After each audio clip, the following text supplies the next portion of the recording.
How do psychological biases influence societal economic behavior? Imagine making decisions every day that shape not just your life but the economy of entire communities. It might surprise you how much your mind's shortcuts and mistakes influence these choices. When we look at how society functions economically, we see that people don't always act rationally. Instead, they are guided by mental habits called biases. These biases are like mental blind spots that affect how we see risks, rewards, and opportunities. They shape how we spend, save, invest, and even how we interact with economic institutions like banks, markets, and government programs. For example, many people tend to overestimate their abilities or chances of success. This overconfidence can lead to risky investments or taking on too much debt.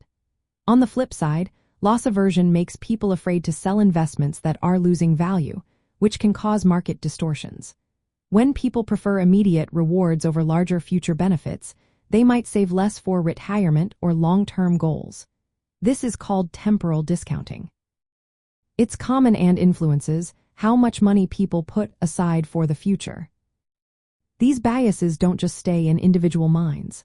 They are shaped and reinforced by social influences and the way economic institutions are set up. For instance, banks and financial systems often design products that take advantage of biases like overconfidence or loss aversion. They might offer default options or automatic savings plans that help people make better choices without forcing them.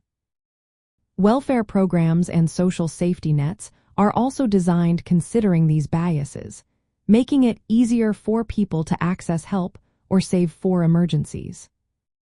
But biases are not the only factor.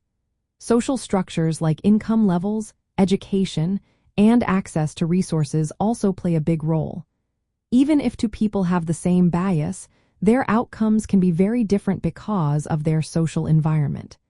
This shows that economic behavior is a mix of individual psychology and larger social systems.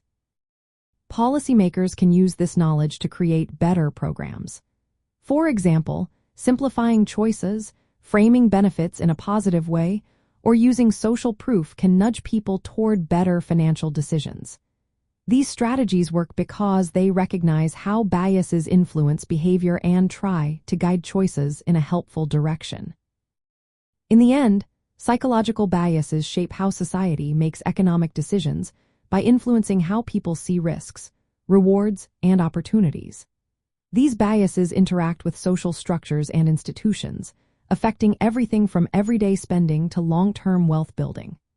Understanding this helps explain why people often don't act like the perfect rational actors in economic models, and why policies that consider human psychology can make a real difference.